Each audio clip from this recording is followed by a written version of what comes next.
저희가 지금 히브리서를 계속해서 보고 있는 중에 있는데요. 금요일 날 우리는 히브리서 3장 1절 2절 말씀을 우리가 출발점으로 삼아서 시작했어요. 근데 3장 1절에서 가장 중요한 핵심적 요절, 설교 제목이었던 예수를 깊이 뭐하라? 생각하라. 그게 주제였거든요. 그러면서 히브리서 기자는 왜 예수를 깊이 생각해야 되는가? 1장 2장에서는 먼저 이 예수야말로 어떻게 천사보다 뛰어난 분인가, 그거를 내세우면서 우리가 예수를 깊이 생각해야 된다 권면한 후에 3장 1절 2절, 특별히 1절이 장식 구절과 같다고 생각했어요. 왜냐하면 2절 이하부터 이 히브리서 기자는 뭘 또 열어가는가 하면 예수님과 모세, 유대인들에게 있어서 가장 슈퍼히어로, 그렇죠? 가장 위대한 사람을 대라면 모세인데, 모세보다도 훨씬 더 뛰어난, 모세는 종이었고 예수는 하나님의 아들로서 그의 집을 섬기시는 분이다 라고 소개하면서 그 예수를 깊이 생각하라. 아울러 이제 5장 이하부터 멜기세덱을 소개한 후에 이 예수 그리스도야말로 어떻게 인간의 반차를 쫓는, 인간의 반열을 쫓는 제사장이 아니라 the greatest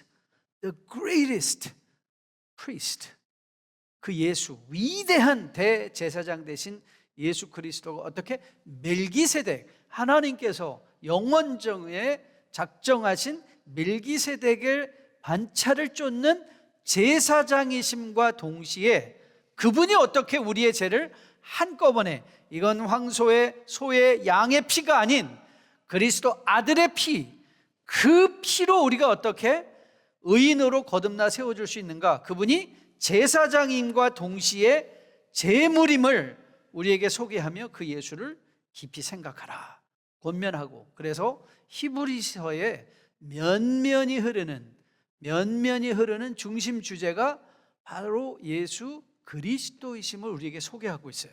그래서 우리가 앞으로 어제와 더불어 오늘과 두 번에 걸친 말씀을 통해서 이 히브리서를 꿰뚫고 지나가고 있는 이 예수 그리스도를 깊이 생각해 보려고 하는데요. 5장에서 너희가 때가 오래되었으므로 말미암아 이제 선생이 되어야 되는데 아직도 믿음의 초보에 머물러 있다라고 말하면서, 오늘 6장에서는 5장과 6장에서 히브리서 기자가 하고 있는 것은 이제 우리에게 믿음의 경고를 주고 계시거든요.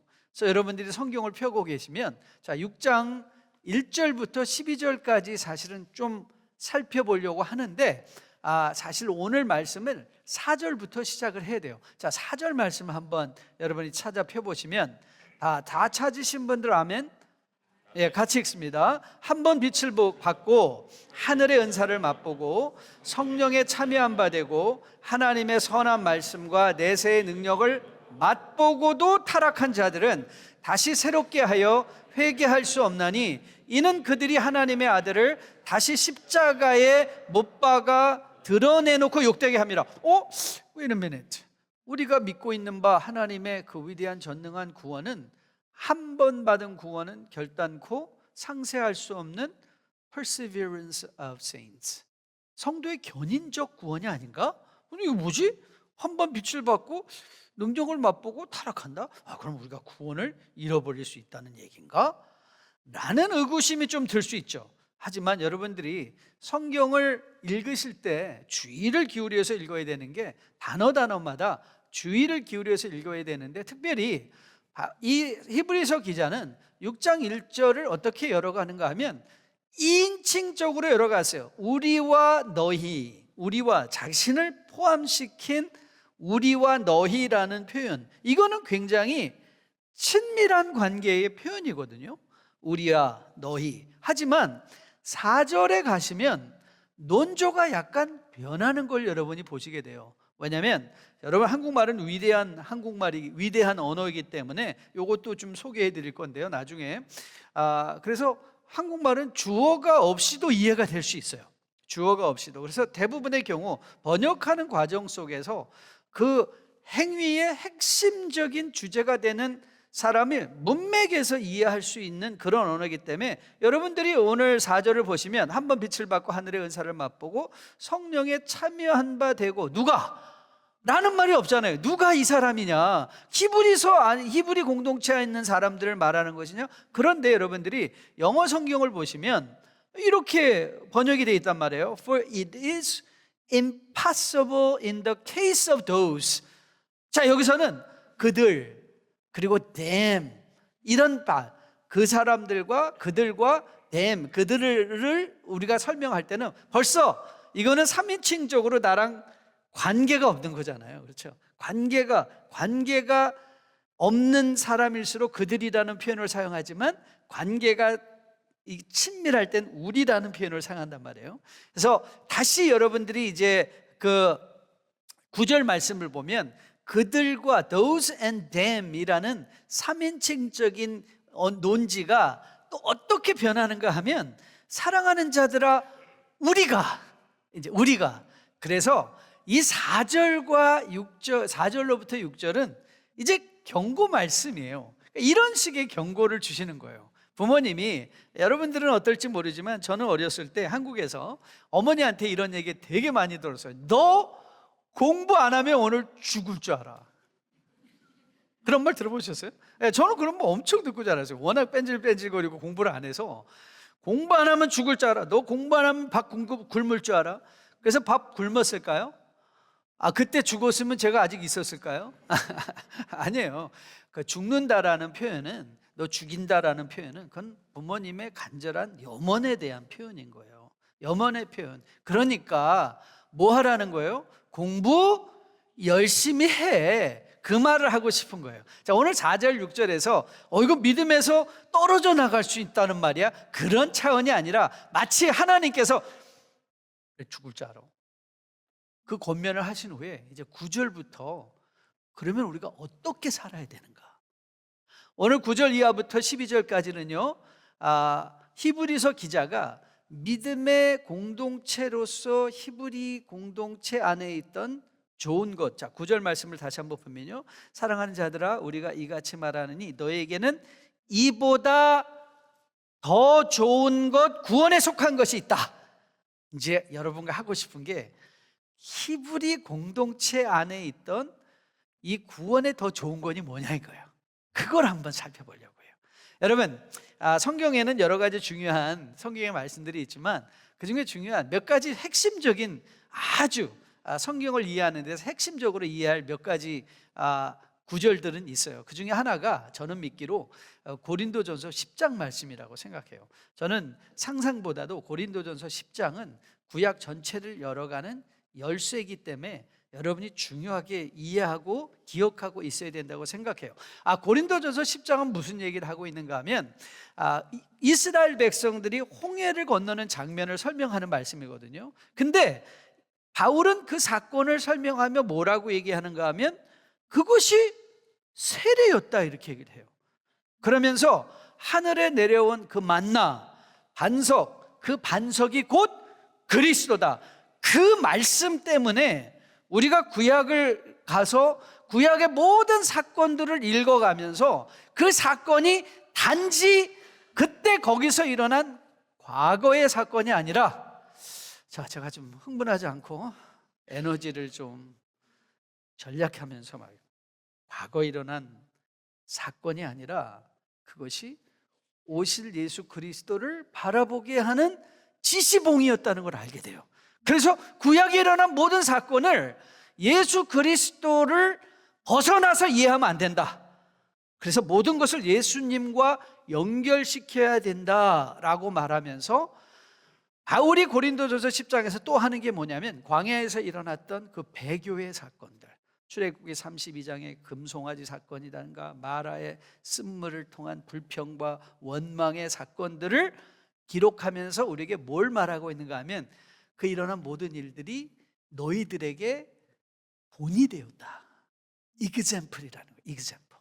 이런 차원에서 보면 구약에 일어난 구약 백성들의 모든 내용들은 이제 더 이상 그때 거기서 일어난 과거의 사건이 아니라 지금 here and now 나의 모습을 비춰보는 영적인 거울이 된다.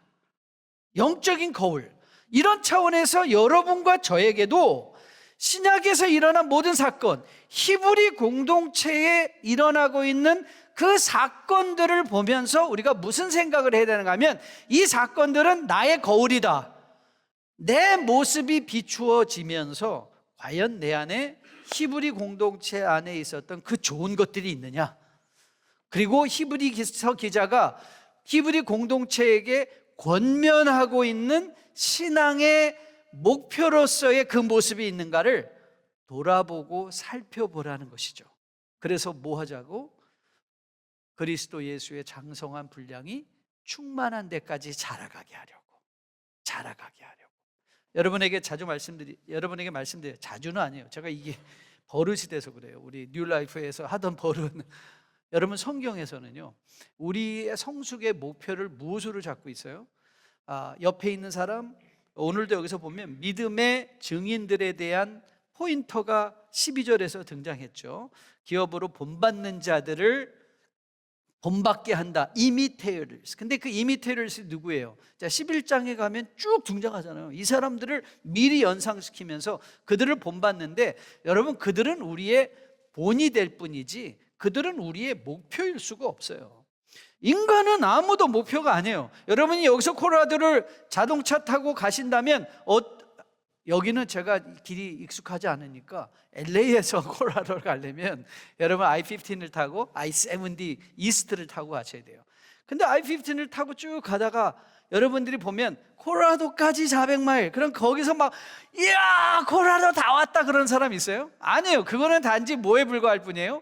이정표예요. 400마일만 더 가면 되는구나. 근데 여러분이 쭉 가다 보는데 I-15을 타고 쭉 가다 보니까 솔트레이크까지 100마일. 그럼 무슨 뜻인 줄 아세요? 잘못 왔네. 왜냐하면 솔트레이크로 100마일 정도 갔다는 건 I-70 지나갔다는 얘기거든요. 그러니까 돌아오셔야 돼요. 그러면 솔트레이크까지 100마일은 무슨 뜻이에요? 이정표예요. 너 지금 잘못 가고 있어. 여러분 우리 인생에 주변에 있는 많은 사람들은 다 뭐에 불과해요? 다 이정표에 불과해요. 여러분이 믿음의 교회 안에서 실망하는 사람들 보면서 나 저 사람 때문에 안 믿어, 이게 아니라 저렇게 믿으면 안 되겠구나, 우리는 예수를 향하여 가야 되겠구나. 왜냐하면 우리의 목표는 예수 그리스도의 장성한 분량이 충만한 데까지 자라가는 거거든요. 그러면 그 예수 그리스도를 어떻게 충만한 데까지 자라갈 것인가, 그것이 오늘 히브리서 공동체에 있었던 좋은 것, 히브리서 기자가 권면하고 있었던 그들이 힘써 행할 일들을 이제 3가지를 여러분과 함께 나누면서 그거를 이제 우리의 믿음의 레퍼런스, 기준 삼으려고 해요. 왜냐하면 우리가 변화한다, 성숙한다라는 건 변화하기 이전과 변화한 이후의 내용이 분명해야 되잖아요. 변했다는 것에 대한 기준, 이제 그것을 통해서 우리가 더 마음에 격려받아 life together, 서로 돌아보며 선행을 격려할 수 있는 그런 아름다운 공동체로 거듭나 세워지기를 주님의 이름으로 축복드립니다. 아멘이 좀 약하긴 약했어요. 그래도 가겠습니다. 제가 힘을 좀 받기 위해서 아멘 할 때 크게 해주시면 엄청 감사하겠습니다. 자, 10절이에요. 자, 10절 같이 볼까요? 하나님은 불의하지 아니하사 너희 행위와 그의 이름을 위하여 같이 읽습니다. 나타낸 사랑으로 이미 성도를 섬긴 것과 이제도 섬기고 있는 것을 잊어버리지 아니하시느니라. 자, 히브리 공동체 안에 있던 좋은 일이 무엇이라고요? 더 좋은 것, 사랑으로 성도를 섬겼다, 이 말이에요. 사랑으로 성도를 섬겼다. 제가 이제 1월달 즈음에, 올해 1월달 즈음에 이제 은퇴를 준비하면서 은퇴에 관한 많은 이렇게 공부를 좀 했어요. 여러분 유튜브 그거 물귀신입니다. 끝까지 자꾸 늘어져요. 제가 유튜브에다 은퇴 이후의 삶 이거 좀 쳤거든요. 그랬더니 알고리즘으로 맨날 은퇴 이런 것만 계속 나오는 거예요. 그런데 그 중에 아주 좋은 방송도, 유튜브 방송도 하나 있었어요. 그게 무엇이었냐면 2015년도에 KBS에서 방영한 두 번째 인생 배움의 길에서라는 제목의 다큐멘터리였어요. 한국 상황에서 보면 보통 51세, 55세는 좀 늦고 50세 이후 60세 정도가 되면 거의 다 사회생활에서 은퇴할 때가 된대요. 그런데 요즘은 뭐예요? 여러분, 요즘 환갑잔치 하는 분 계세요? 저도 2년 전에 환갑잔치는 안 했어요. 환갑잔치 하면 욕먹어요. 왜냐면 요즘은 보통 평균 수명 시대가 이제 100세, 길면 100세, 짧으면 90세예요. 그러고 보면 만약에 우리가 50세, 55세의 한국적인 상황에서 은퇴를 한다면 살아야 될 기간이 30년인 거예요. 40년인 거예요. 그 시간을 어떻게 살아낼 것인가? 그러면서 그 다큐멘터리의 핵심 주제는 뭐였냐면 평생 학습이라는, 평생 배워야 된다. 그럼 뭘 배워야 되냐? 거기서 이제 한 예를, 한 대기업에서 부사장을 역임했던 한 사람을 예로 들었어요. 그분이 은퇴한 후에 공부를 해서 대학 미술관에서 방문객에게 미술을 소개하는, 저는 이 단어, 멋있는 단어를 그때 배웠어요. 도센트라는 단어가 뭔지 아세요? 제가 찾아봤더니 이 화랑이나 갤러리 같은 데서 미술품을 설명해 준 사람이 도센트래요. 좀 기품 있어 보이지 않아요?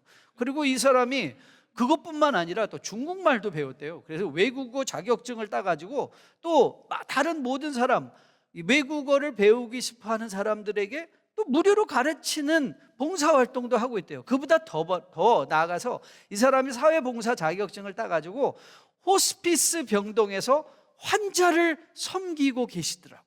그러면서 그분이 한 이 말이 제 마음에 확 꽂혔어요. 이분이 이렇게 말하더라고요. 퇴직 전에 제 삶의 기준은 올바른 삶이었습니다. 퇴직 후에는 가치 있는 삶으로 바뀌었습니다. 그래요. 올바른 삶에서 가치 있는 삶. 그리고 그분이 이렇게 결론을 냅니다. 고민해서 얻은 결론은 가치 있는 삶이란, 도대체 가치 있는 삶이 뭐냐를 이분이 엄청 고민을 하고 마지막에 최종 결론이 이 말이었어요. 고민해서 얻은 결론은 가치 있는 삶이란 결국 남을 위해 사는 것, 이것이 가치 있는 삶입니다. 이렇게 말했어요.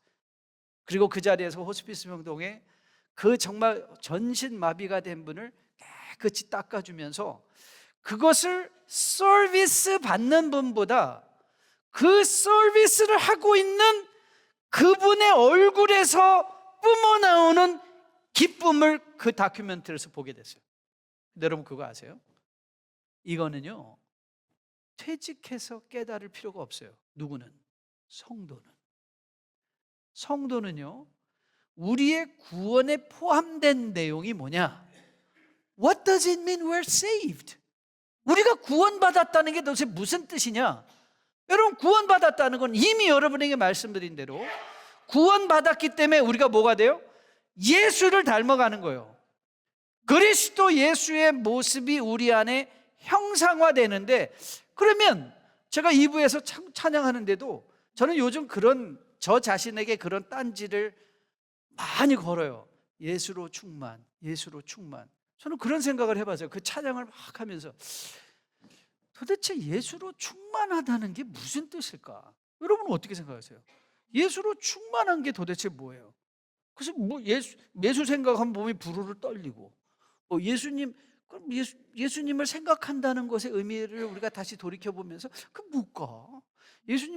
예수님이 내 안에 충만하다는 게 뭘까? 근데 여러분, 그 어려운 질문 아닙니다. 왜냐하면 마가복음 10장에 가면 주님께서 당신을 소개하면서 당신이 이 땅에 왜 왔나? 왜 주님이 오셔야만 했는가를 이렇게 설명하시거든요.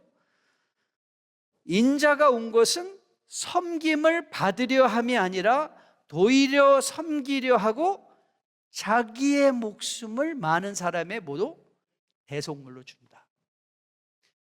예수 그리스도의 삶을 한마디로 표현한다면 그럼 뭐예요? 섬김인 거예요. 그러면 구원의 내용이 뭐냐? What does it mean that we're saved? 여러분이 구원받았다는 그 의미가 뭐냐? 예수 그리스도의 모습이 우리 안에 형상화되는데, 예수 그리스도의 모습이 우리 안에 형상화되면 우리는 뭐 해야 돼요? 남을 섬기는 거예요. 이웃들과의 섬김이고, 이것이 바로 히브리 공동체 안에 있던 구원에 있는 좋은 것이었어요. 서로 사랑으로 남을 섬긴다. 맞습니다. 구원은요, 지극히 개인적인 사건이에요. It's a personal relationship. 그리스도와 맺는 아주 지극히 개인적인 관계예요. 하지만 그리스도와 맺은 관계는 반드시 공적인 관계, communal relationship으로 항상 연결되게 돼 있어요. Life together, 함께하는 삶. 구원받은 사람은요, 혼자 구원받는 게 아니라 구원을 받았기에 그리스도를 머리로 하는 그리스도의 몸으로 life together, communal, 공적인 public relationship식으로 들어가는 거예요. 그게 구원의 내용인 거예요. 그렇게 구원의 확신은 내면의 확신뿐만 아니라 사랑에 근거한 이웃의 섬김의 공적인 열매로 드러나야 돼요. 그리고 저는 우리 기쁨의 교회에 속한 주의 백성들의 삶 속에 히브리 공동체 안에 있었던 그 예수 그리스도를 생각하는 그 생각함, 서로 선행으로 격려하며 life together, 함께하는 삶으로서 사랑의 섬김이 있는 이 공동체 되기를 주님의 이름으로 축복드립니다.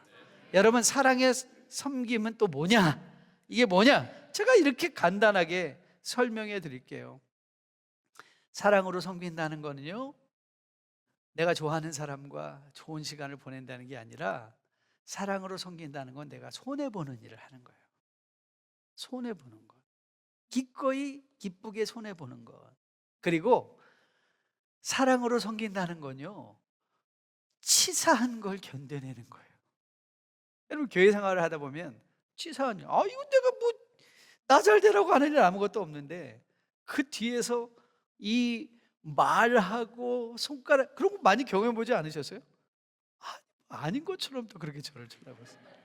다 그런 경험이 있어서 이 사람한테 저 사람한테 다 상처받았잖아요. 그렇죠? 그런데 사랑으로 섬기는다는 것, 그거는 상처받지 않는 거예요. 마치 그리스도께서 마지막 자신의 손에 못을 받고 있는 그 형제를 향하여, 아버지, 저들의 죄를 용서해. 그 군인을 포함한 자기를 비난하는 모든 사람들을 향하여, 아버지, 저들의 죄를 용서하여 주시옵소서. 저들이 지금 자기가 하고 있는 일들이 무엇인지를 알지 못한다는 그 최종의 모습, 내가 하는 섬김에 대하여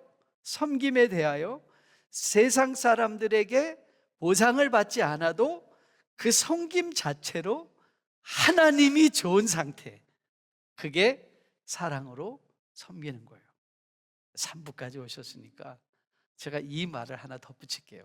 이전에 어떤 대교회 목사님이 좀 그런 분이 있었대요. 와가지고 성도님이, 저는 숨어서 섬기는 사람입니다. 숨어서 섬길 테니 저 신경 쓰지 마시고 제가 알아서 잘 할 테니까 저를 그냥 가만히 내버려 달라고. 그랬대요. 그래서 뭐 가만히 내버려 뒀대요. 그랬더니 어느 한 몇 개월 지났는데 안 보이시더래. 그래서 왜 안 보이는가 해서 물어봤대요, 교육자한테. 그랬더니 그분이 요즘 왜 안 보이노? 그랬더니 그분이 그러셨대요. 그분이 교회를 나가면서 이 교회는 숨어서 섬기는 사람을 안 알아준다고 나갔대요. 사랑으로 섬기는 자들은요, 대가와 알아줌이 상관이 없어요. 알아줘도 되고 알아주지 않아도 되고, 내가 손해를 봐도 내가 세상 사람들에게 받는 손해는 하나님이 주실 상급이다 생각하고 견뎌낼 수 있는 그런 기쁨의 공동체 되기를 주님의 이름으로 축복드립니다. 자, 두 번째, 자, 서로 사랑하면 섬기는데요. 자, 11절 말씀 보면 이런 말씀이 등장합니다.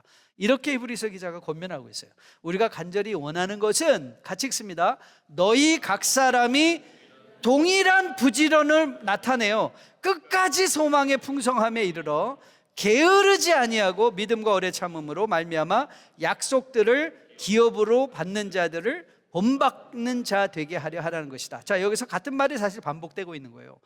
동일하게 부지런하다라는 말은 게으르지 아니한다는 말과 같은 말이에요. 그렇죠? 부지런하다, 게으르지 않다, 같은 말이잖아요. 히브리서 기자가 어떻게 구원의 더 좋은 것을 누리며, how to enjoy your saved life, 어떻게 구원받은 사람을 즐기며 내 인생에 좋은 것을 누리며 살아갈까, 그때 말하는 게 뭐냐면 게으르지 말고 부지런하라. 부지런하라.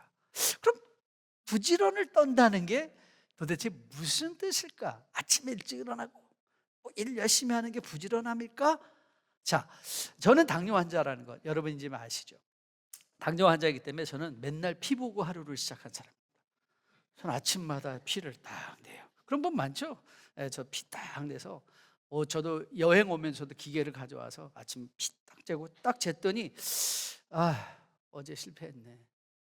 먹지 말 것을 너무 많이 먹어서 오늘도 혈당이 높게 나왔구나. 그러면 이제 뭐가 되죠? 네, 그러면 이제 제가 절제할 수 있어요. 오늘 내가 먹는 것, 오늘 좀 덜 먹고 조금 더 많이 걷고 몸을 움직이는 방향으로 걸어야 되겠다는 결심을 하게 돼요. 그래서 당뇨병 환자는요, 왜 죽는 줄 아세요?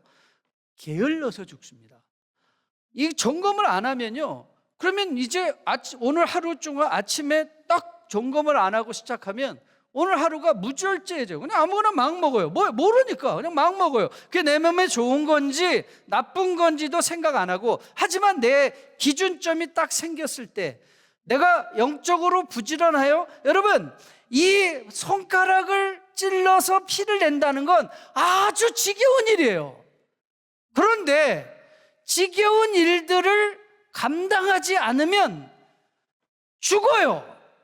여러분, 영적으로 부지런하다는 건 새벽볼 보고 일찍 깨어난다는 그 표현보다도 더 중요한 건 지루하고 반복되는 일들을 성실하게 감당한다는 거예요.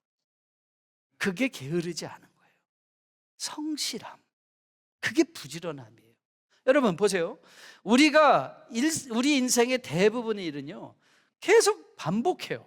밥도 반복해서 먹고, 잠도 반복해서 자고, 일터도 반복해서 나가고, 우리는 반복해서 집을 청소해요. 인생의 대부분의 일들은요, 지루하게 반복하고 하고 싶지 않은 일을 하는 게, 그게 성공의 요건이에요. 여러분, 이 세상에 공부 좋아하는 아이들이 어디 있어요? 여러분들 저는 이런 사람이 제일 많아요. 세상에서 제일 쉬운 게 공부였어요. 가까이 하고 싶지 않아요. 여러분, 공부는요 너무 힘든 거예요.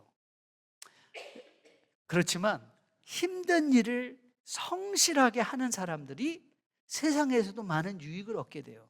저는 한국의 간증 문화가 우리를 오해시킨 게 굉장히 많이 있다고 생각해요. 그 중에 하나가 뭐냐면 성경 읽기라고 생각해요. 많은 사람들이, 우리 이런 간증에 익숙하잖아요. 우와, 성경은 막 송이꿀보다 달고 한 번 앉으면 그냥 3시간은 그냥 기본이고, 그냥 하나님이 너무 이 말씀을 맛있게 저에게 주십니다. 그런데 여러분, 정말 성경이 그렇게 재밌던가요? 재미없어요. 저는 성경 1년에 제가 개인적으로 결심한 결단 중에 하나가 뭐냐면, 난 성경 1년에 5독한다. 지금 3독째 거의 끝내가고 있는데요, 저는 세상에서 이렇게 재미없는 책이 없어요. 그것도 땡큐. 그것도 이 성경도 이게 무슨 말을 하는지도 모르겠어요. 그리고 어떤 날 구약 백성의 그 어리석은 행위들을 보면, 아니 내가 이런 사람들을 왜 묵상해야 돼? 잊어버리고 싶은 사람들인데, 이 쪼다들, 이 바보들, 내가 왜 이 사람들을 계속 생각해야 되지? 그런데요, 사실 1년에 한 번 정도 그런 때가 와요. 하나님의 말씀이 그냥 막 살아가지고 내 마음 전체를 그냥 막 엄습하는 때가 오거든요. 몇 년에 한 번? 1년에 한 번은 아주 좋은 거고요. 그게 2년에 한 번, 3년에 한 번 올 때도 있는데요. 그게 한 번 오면 10년 가요. 그런데 성실하게 지속적으로 반복해서 말씀을 읽지 않으면 이런 일은 일어나지 않아요. 그런데 우리는 이런 오해죠. 말씀이 막 총읽고보다 달다고 그랬는데 웬걸 나는 왜 이렇게 안 달아? 왜 이렇게 어려워? 왜 이렇게 졸리기만 해? 어르신들은 요즘 눈이 너무 침침해서. 맞아요, 저도 눈이 요즘 엄청 침침해졌어요. 그래서 돋보기를 몇 개를 갖고 끼워가면서 보거든요. 근데 성경은 그런 책이에요. 하지만 우리가 성실함으로, 부지런함으로 힘든 일들을 반복해낼 때야 비로소 우리는 뭘 할 수 있어요? 끝까지 소망의 풍성함으로 살아낼 수 있는 거예요. 그리고 그게 믿음 생활인 거예요. 저는 여러분들이 매일의 삶의 현장 속에서 믿음으로 지루하게 반복되는 것, 오늘도 지루하게 예배드리고, 오늘도 지루하게 말씀 보고, 오늘도 지루하게 기도해야 되는 일이지만 그거를 성실하게 감당함으로 그 성실함 가운데 역사하시는 하나님 아버지 예수 그리스도의 임재의 성령의 놀라운 인도하심을 통해서 끝까지 소망의 풍성함으로 주님과 동행하는 공동체로 세워질 수 있게 되기를 주님의 이름으로 축복드립니다. 세 번째, 자, 우리는 사랑으로 서로 섬기는 것, 그것이 히브리 공동체 안에 있던 좋은 것이었고 그게 믿음의 삶을 사는 것이었다 확인받았고, 그리고 히브리서 기자가 권면하는 내용을 통해서 우리의 삶에 갖춰야 될 좋은 것이 부지런합니다. 게으르지 않는 것이다. 이건 시간적으로 아침에 일찍 일어나는 것보다도 영적으로 부지런하다는 것, 무슨 뜻? 지루하고 반복적인 일들을 성실하게 감당하는 것이다. 자, 이런 이해를 갖고 이제 마지막 히브리서의 교제하의 권면, 이 땅에서 구원을 누리며 하나님의 임재를 충분히 누리는 가운데 우리가 혹이라도 믿음의 흔들림을 받아 떨어져 나가는 사람처럼 헤매다가 돌아오는 것, 제가 오늘 4부에서 네 번째 예배에서 나누려던 걸 2부에서 미리 나눠서 3부 여러분에게도 나누려고 해요. 여러분 한번 생각해 보세요. 자, 이건 굉장히 중요하고 심오한 질문인데 여러분의 수준이 그냥 드러나는 질문이거든요. 그러니까 잘 듣고 대답하셔야 돼요. 여러분, 1학년을 10번 다니면 몇 학년? 역시 기쁨의 교회는 수준이 있어요. 자, 1학년 100번 다니면 1학년이에요. 1학년. 여러분, 교회 생활을 10년 하면 그게 10년의 성숙인가요? 저는 목회를 35년 하면서 1학년 믿음의 첫 번째 경험을 계속해서 10번, 20번, 30년을 반복하는 분들을 너무 많이 봤어요. 교회는 30년을 다녔는데 그래서 그게 인생의 30학년이 된 것이 아니라 교회는 30년 다녔는데 아직도 믿음의 1학년인 거예요. 그게 히브리서 5장에 너희가 때가 오래되었는데 아직도 믿음의 초보 같고 맨날 수석을 하고, 그래서 우리는 맨날 그래요. 오늘도 누구한테 시험 받고 교회 와서 사람들 보고 시험 받고, 그래서 또 뭐해요? 가출해요. 그래서 나와서 한참 있다가 이건 아닌가벼. 그리고 또 와요. 그래서 또 우리 콜라드에서 오신 분하고 이제 우리 변집사님 가정하고 우리 교회 여기 등록하셨거든요. 그래서 목사 그분들은 직장으로 이제 오래 다니셨는데 어저께 그 말, 지금 벌써 세교우 등록을 3번째 하고 있다. 3번째 방법하는 거죠. 그거는 이사라는 특별한 행위 때문에 그렇죠. 그런데 믿음의 실력이 초등학생밖에 안 돼서 1학년밖에 안 돼서 맨날 나갔다 들어왔다 나갔다 들어왔다. 그래서 교회는 30년 다닌 것 같은데 믿음은 1학년. 그럼 저는 오늘 여러분에게 묻고 싶습니다. 사랑하는 기쁨의 교회 성도 여러분, 작년에 여러분은 몇 학년이셨나요? 그리고 오늘은 여러분 몇 학년이세요? 그 해만큼 살아내셨기 때문에 여러분의 믿음의 수준은, 그럼 믿음의 수준은 뭐냐? 네, 맞습니다. 오래 참는 겁니다. 오래 참음. 여러분, 믿음, 사랑, 소망, 이게 다 형이상학적인 단어라고 여러분에게 말씀드렸죠. 형이상학적인 개념은요, 이게 우리에게 관념적이기 때문에 우리에게 다가오지 않아요. 그래서 요즘은 많은 관념적인 것들을 수치로 표현을 많이 해요. 저도 이제 병원 신방을 많이 다니다 보니까 의사 선생님들이나 간호원한테 배운 게 있어요. 저도 가서 이제 우리 성도님들 병원에 가면 이렇게 물어봐요. 성도님, 지금 1은 그냥 살만하다, 10은 완전히 죽기 일보 직전이다. 얼만큼 아프세요? 그러면 이제 딱 잡히잖아요. 나 한 7 정도 아파요. 여러분, 아프다는 건 관념적 개념이거든요. 내가 얼마만큼 아프다라는 걸 표현하기가 쉽지 않아요. 그런데 10은 죽을 것 같고 1은 그냥 견딜만 하다 그러면 7 정도면 정도 이 진통제가 더 필요하겠네요. 그게 가늠이 되잖아요. 그럼 사랑은요? 여러분, 이 믿음은요? 내가 믿음이 좋다는 게 무슨 뜻이겠어요? 그런데 친절하게 바울은 우리에게 이런 믿음의 언어들을 추상적으로 남겨두지 않아요. 여러분이 잘 아는 데살로니가전서 1장에 가면 이런 말이 등장해요. 잘 들어보세요. 우리가 너희 모두로 말미암아 항상 하나님께 감사하며 기도할 때마다 너희를 기억한다라고 하며, 데살로니가 교회 안에 있던 믿음을 이렇게 설명하거든요. 너희 믿음의 역사와 사랑의 수고와 소망의 인내를 한다. 여러분, 믿음은요, faith는요, 셀 수 없는 관념적 개념이에요. 그런데 믿음의 역사 그러면 믿음과 faith, 그것도 history라고 이해하는 건 없죠. It's a faith in work. 믿음은 나로 하여금 무언가 일하게 하는 거예요. 그러니까 믿음이 있는 사람은 일해요. 일을 해요. 그 믿음이 우리 안에 작동을 해요. 그래서 우리는 1가지 일, 2가지 일, 3가지 일, 4가지 일 셀 수 있잖아요. 믿음을 구체적으로 개념화시키면 work예요. 사랑은요, 수고해요. 저는 이 말이 너무 좋아요. 이거는 차용 언어예요.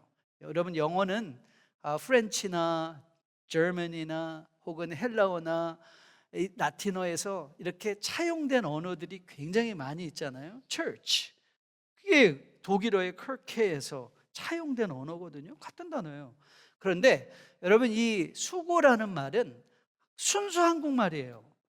그런데 한자로 표현을 할 때는 손수자에 고생할 꼴자를 써요. 저는 이게 기가 막히다고 생각했어요.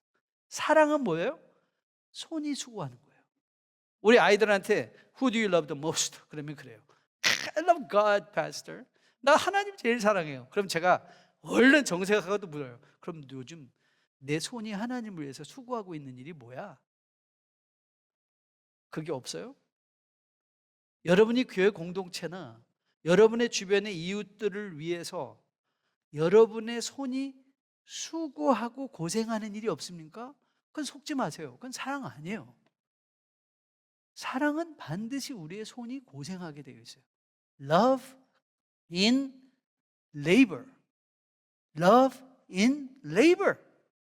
하나님을 사랑하다. 우리 여기 있는 젊은 아내들이요, 여러분 남편한테 이 말에 속지 마시기 바랍니다. Honey, I love you. 맨날 입만 열면 I love you. 그리고 집에 들어와 가지고 옷 아무 데나 집어던지고 Honey, I love you. Is dinner ready? 저녁 준비됐어요? 그리고 또 Honey, I love you 그래요. 그러면 그 러브라는 말에 그냥 막 녹아가지고 난 남편 아니에요. 아내를 사랑하는 남편은 반드시 아내를 위하여 그 손이 고생하고 있어야 돼요. 아멘. 아무도 안 나오네. 여자분들 대단하세요. 여기 손이 고생하지 않으면 그건 사랑이 아닌 거예요. 마찬가지로 소망은요, 소망의 인내인 거예요. 한 번 참고, 두 번 참고, 세 번 참고, 네 번 참고 끝까지 참아주는 거. 그게 소망이에요. 소망. 여러분, 늘 변하는 게 인간관계예요. 오늘 좋다가 내일 나빠지는 게 인간관계일 수 있어요. 그래서 인간관계에 성숙한 사람은요, 오늘 좋다고 너무 선을 안 넘어가요. 저도 이 교회 생활을, 이 목회를 하다 보면요, 저거 좀 위험해. 어느새 얼마나 친해졌는지, 막 야자에 농담에 언니, 오빠, 동생. 근데 어느 날 보면 완전히 싸우고 또 왼수가 돼 있어요. 근데 그게 인간관계예요. 인간관계는 좋다. 아니, 내 속으로 난 내 자식도 그 미울 때가 있는데 하물며 이웃이겠어요? 그런데 그 이웃들을 내가 미워 좋을 때도 너무 자제하고, 저는 항상 그렇게 권면하거든요. 친해질수록 예의를 지키십시오. 친해질수록 예의를 지키고, 관계가 소원해질수록 그때는 좀 견뎌내라. 오래 참으라. 오래 참음으로 끝까지 이르자. 끝까지 이르자. 오늘 히브리서 기자가 오늘 히브리 공동체에게 권면하는 거, 너희 안에 사랑으로 섬김이 있잖아. 그러니까 좀 동일한 부지런함으로 게으르지 말고 반복적으로 지루한 것들을 성실하게 행할 뿐만 아니라 좀 견뎌봐. 좀 버텨봐. 그게 뭐다? 그게 구원의 열매인 거예요. 견뎌내는 것, 버텨내는 것, 오래 참는 것. 저는 이 구절 되게 좋아해요. 잠언 25장 17절인데요. 저는 이거보다 더 기가 막힌 구절이 없는 것 같아요. 인간관계에 있어서 이거 한 절만 딱 기억하고 있으면 많은 인간관계에 교회 안에서 해소될 수 있을 것 같아요. 잘 들어보세요. 너는 이웃집에 자주 다니지 말라. 그가 너를 싫어하며 미워할까 두려우니라. 기가 막히죠. 이런 게 있었어? 이제 이런 거를 발견하는 게 그 송이꿀보다 단 거. 그런데 맨날 슥슥슥 지나가고 잠언은 읽지도 않았으니 이게 거기 있는지 알 게 뭐예요? 성실하게 읽다 보면 이런 거 발견하는 거예요. 이웃집에 자주 다니지 말라. 그게 뭐예요? 그래서 소원하게 지내라 이 말이 아니에요. 관계에 분명한 경계를 가지라. 이 경계가 왜 중요하냐? 경계를 가져야 오래 가는 거예요. 그 관계가 오래 갈 수 있어요.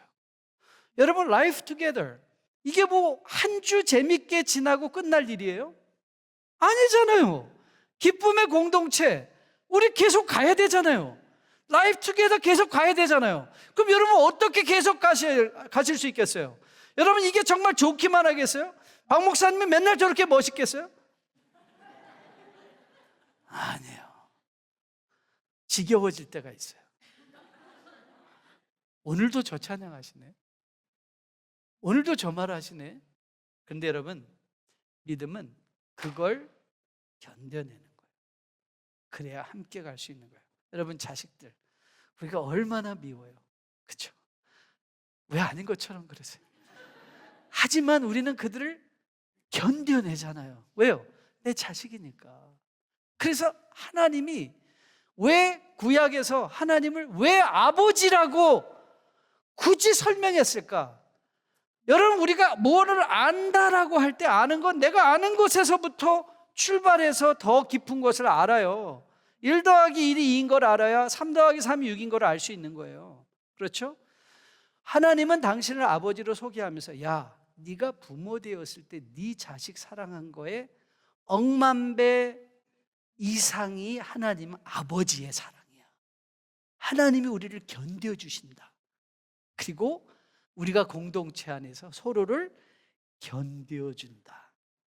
서로를 견뎌준다는 게 무슨 뜻이냐면요, 이게 내 자존심을 상하게 하는 일을 극복해내는 것.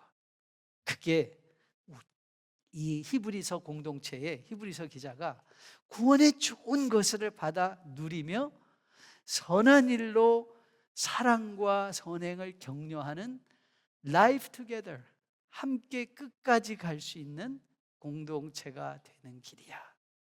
저는 이것이 여러분의 마음밭에 새겨줄 수 있게 되기를 주님의 이름으로 축복드립니다.